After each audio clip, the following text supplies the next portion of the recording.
बल unit discuss करने के लिए इकट्ठे हुए हैं। साधारण भाषा में बल को हम कहते हैं कि किसी भी वस्तु को धक्का देना या अपनी तरफ खींचना। एनी टाइप ऑफ पुश और पुल जो होता है उसको अपन फोर्स कहते हैं। मैकेनिक्स की लैंग्वेज में फोर्स को कहते हैं कि अपनी तरह किसी गति करती हुई वस्तु को स्टॉप करना या किसी स्थिर वस्तु में गति उत्पन्न करना, तो उसको बल कहते हैं। किसी भी स्थिर वस्तु में गति उत्पन्न करना या गति करती हुई वस्तु को रोकना। तो फोर्स को F से डिनोट करते हैं। F बराबर हम फॉर्मूला देते हैं m इंटू ए। F बराबर m इंटू ए। m जो होता है वो होता है द्रव्यमान। ए के लिए हम यूज करते हैं, ए होता है त्वरण। त्वरण के लिए यूनिट देते हैं हम मीटर पर सेकेंड स्क्वायर और द्रव्यमान के लिए यूनिट देते हैं केजी। तो KG into metre per second square, this is known as unit. ये किस में हो जाएगी? MKS में या SI में।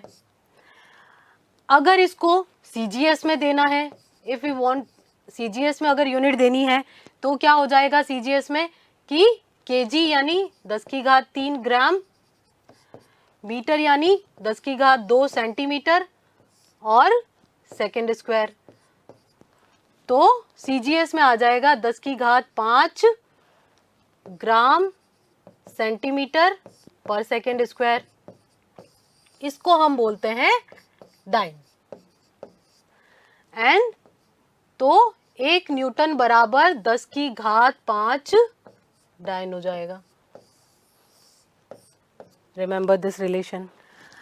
अब ये तो था बल की परिभाषा। बल कितने प्रकार का होता है?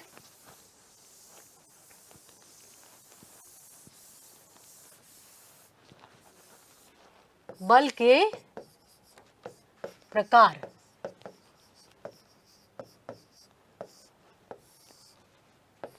तीन प्रकार का बल होता है। सबसे पहले जो बल होता है उसको बोलते हैं हम तनाव बल, यानी टेंशन फोर्स। दूसरा जो होता है उसको बोलते हैं संपीड़न,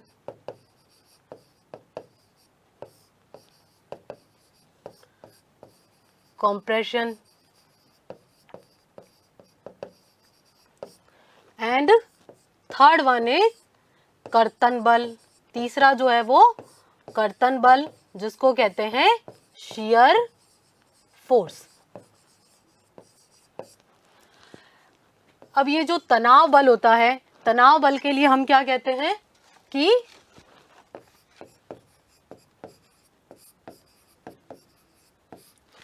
अगर किसी वस्तु को खींचा जाए इस तरीके से दोनों तरफ से P फोर्स लगाकर, तो इसको जो है वो तनाव बल कहते हैं।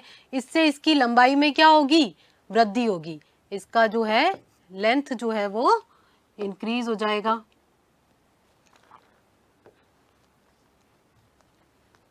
लेंथ जो है वो इस तरीके से इसकी इंक्रीज होती है। दिस इज L, तो ये L प्लस DL अपन इंक्रीज मान लेते हैं। अब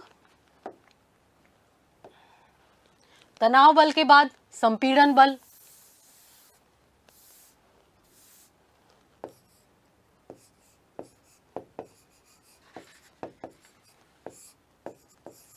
संपीड़न बल क्या होता है?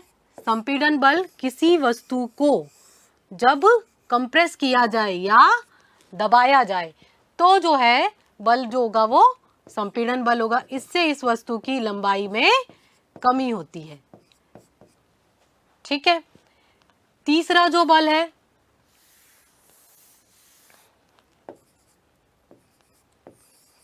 उसको बोलते हैं कर्तन बल।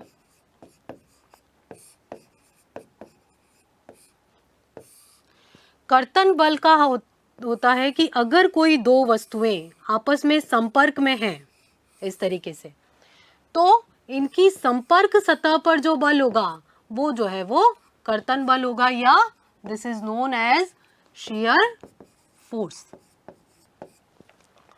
तो बेसिकली बल के 3 प्रकार हुए, तनाव बल, संपीड़न बल और कर्तन बल।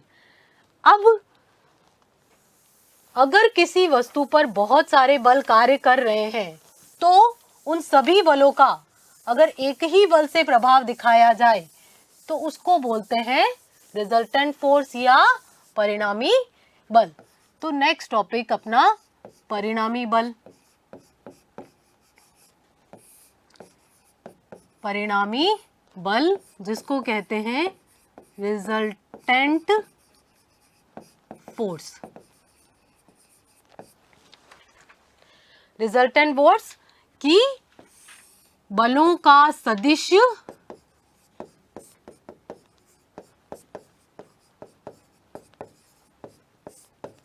योग करने पर प्राप्त बल। बलों का सदिश योग करने पर प्राप्त बल। अब परिणामी बल निकालने के हमारे पास 3 तरीके हैं इस चैप्टर में। जो पहला और सबसे इंपॉर्टेंट है समांतर चतुर्भुज का नियम।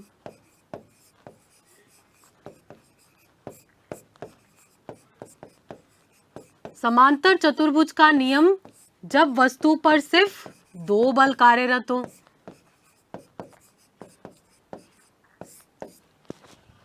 नेक्स्ट बल त्रिभुज का नियम।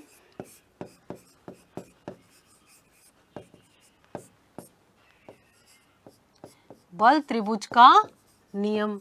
बल त्रिभुज का नियम भी वही काम आता है जहां वस्तु पर 2 बल कार्यरत हो।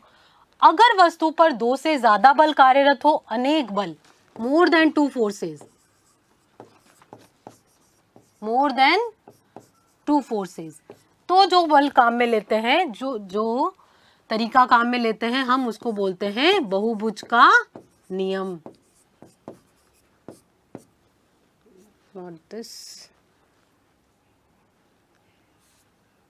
बहुभुज का नियम।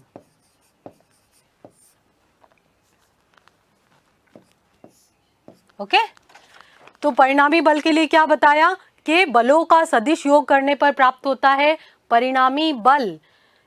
बहुत सारे बल अगर किसी वस्तु पर कार्यरत हैं तो उनका प्रभाव एक ही बल से व्यक्त करना हो तो परिणामी बल आता है।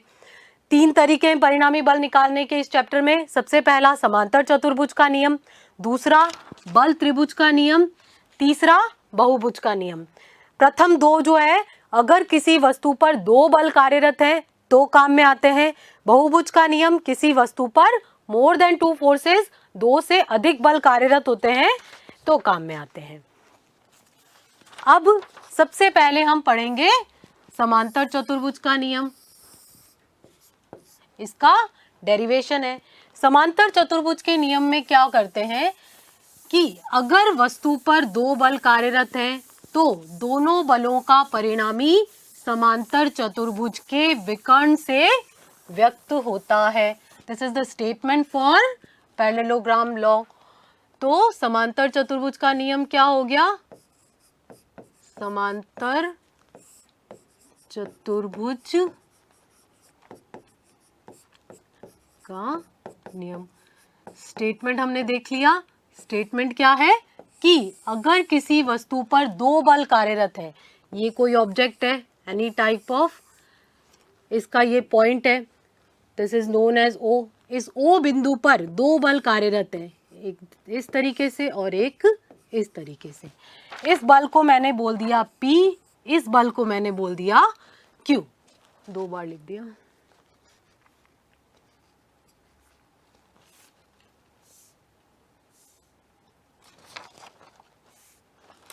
अगर किसी वस्तु पर 2 बल कार्यरत है P एंड Q, और P और Q के बीच हमें एंगल दिया हुआ है थीटा, तो इन 2 बलों को समांतर चतुर्भुज की 2 आसन्न भुजाओं से व्यक्त कर सकते हैं।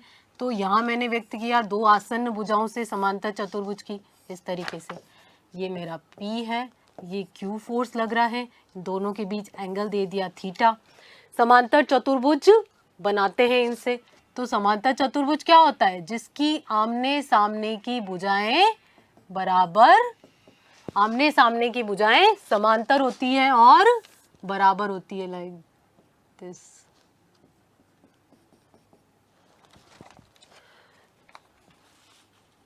तो समांतर चतुर्भुज का जो विकर्ण होगा, अगर इसी बिंदु से विकर्ण ड्रॉ किया जाए, ये विकर्ण, तो ये क्या शो करेगा? इसका परिणामी। तो दो बलों का परिणामी क्या हो गया? R, जो कि समांतर चतुर्भुज के विकर्ण से शो होगा। अब ये जो है R, P और Q के बीच में एंगल बनाया थीटा, R और P के एंगल बीच में एंगल हो जाएगा अल्फा। तो थीटा क्या है? Angle between P and Q। Alpha क्या है? R और P के मध्य का कोण। ठीक है, तो ये जो अल्फा है जिसको अपन R और P के मध्य का कोण बता रहे हैं, ये R और P के मध्य, ये क्या दिखाएगा? R की दिशा। और हम निकालेंगे R का परिमाण, दिशा और परिमाण निकालेंगे। ठीक है, तो इस डेरिवेशन में हम करेंगे कि एक तो अल्फा की वैल्यू निकालेंगे और एक R का परिमाण निकालेंगे। अब ये जो हमने लिखा है, इसको आप डायग्राम से समझें। ये हमारा समांतर चतुर्भुज हो गया। अब इस समांतर चतुर्भुज पे हम डालें, इसको P को आगे एक्सटेंड कर दिया मैंने। This is O, this is A, this is B, this is C। आगे एक्सटेंड करके यहाँ C बिंदु से डाल दिया लंब। तो लंब डालने के बाद इसको बोल दिया D। ये एंगल थीटा है तो ये भी एंगल थीटा होगा। तो हम अगर इस त्रिभुज को सॉल्व करें, ट्राइंगल BCD, ट्राइंगल BCD में साइन थीटा निकाल दीजिए और कॉस थीटा निकाल दीजिए। साइन थीटा आपको पता है क्या होता है? लंब बटा कर्ण, और कॉस थीटा हो जाएगा आधार बटा कर्ण। लंब क्या है इस डायग्राम में? अगर दिस विल बी 90, तो CD, कर्ण क्या है? OC, नहीं सॉरी BC, इस वाले में दिस इज BC। ओके, आधार क्या है? आधार है हमारे पास BD और कर्ण है हमारे पास वही BC। तो समांतर चतुर्भुज है, अगर ये भुजा Q से व्यक्त हो सकती है तो ये भी भुजा Q हो सकती है, ये भुजा Q है तो ये भी Q है। तो BC को मैंने लिख दिया दिस इज Q और Q। तो यहां से आप CD की वैल्यू क्या निकालेंगे कि CD बराबर Q sine theta,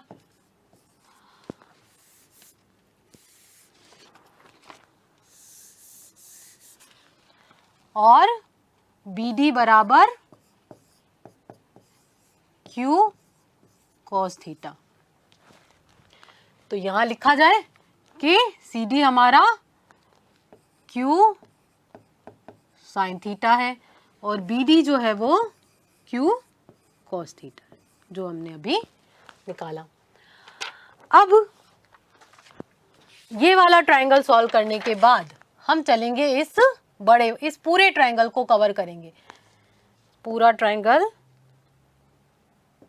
this one, this whole triangle. इस पूरे ट्रायंगल को नाम दिया मैंने, यहां से हटाया जाए ये,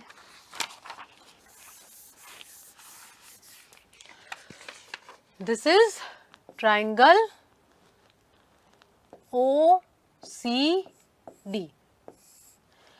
ट्रायंगल OCD, ट्रायंगल OCD में आप पाइथागोरस यूज करें कि OC का स्क्वायर बराबर हो जाएगा OD के स्क्वायर प्लस CD के स्क्वायर। ओके, OC को हम कह रहे हैं कि OC जो है वो व्यक्त हो रहा है R से। OD जो व्यक्त हो रहा है, OD को हम लिख सकते हैं OB प्लस BD का होल स्क्वायर, और CD को CD लिख दिया। OB क्या है? OB P से व्यक्त हो रहा है, प्लस BD किससे व्यक्त हो रहा है? ये रहा BD वाला पोर्शन, Q cos थीटा से। इसका स्क्वायर हो जाएगा। CD किससे व्यक्त हो रहा है? CD व्यक्त हो रहा है Q sin थीटा से, तो Q sin theta whole square. इस इक्वेशन को हम सॉल्व करेंगे, तो सॉल्व करने पे क्या मिल जाएगा? इसको इरेज करें।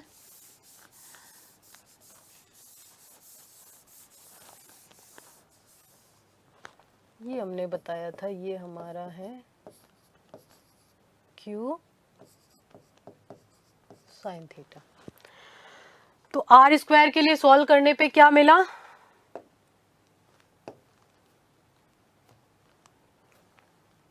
R square is equals to, this will be, ये हो जाएगा P square plus Q square cos square theta plus Q square, यही आ जाएगा पहले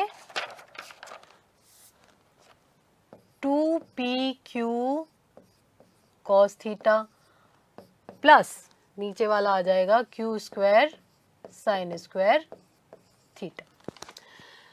दिस वन Q, ये वाला Q square cos square theta, Q square sine square theta, यहाँ से क्या बनेगा? P square plus Q square plus ये तो 1 हो जाएगा, sine square theta plus cos square theta, बच जाएगा 2PQ कॉस थीटा। तो R स्क्वायर के लिए फॉर्मूला आया है P square plus Q square plus 2PQ cos theta, और R हो जाएगा square root of P square plus Q square plus 2PQ cos of theta. Next चलें, ये R जो है ये क्या है? परिमाण, परिणामी का परिमाण, मैग्नीट्यूड ऑफ R, R का परिमाण है ये। नेक्स्ट हम निकालेंगे R की दिशा। R की दिशा निकालने के लिए इसी ट्रायंगल में यूज करेंगे, ये हटा दें, इसी ट्रायंगल में यूज करेंगे वही बड़ा triangle, triangle OCD। OCD triangle में हमने लिया tan अल्फा। tan क्या होता है? लंब बटा आधार, तो लंब हो जाएगा CD और आधार हो जाएगा OD। CD की वैल्यू हमने निकाली थी Q साइन थीटा, OD की वैल्यू हमने निकाली है P plus Q cos theta. तो alpha will be tan inverse of Q sine theta P plus Q cos of theta. Theta is, theta क्या है? Angle between P and Q। इस पे based numericals आते हैं जिसमें बहुत बार थीटा की वैल्यू दी हुई होती है, R निकालना होता है और अल्फा निकालना होता है। ये था समांतर चतुर्भुज। अब समांतर चतुर्भुज पर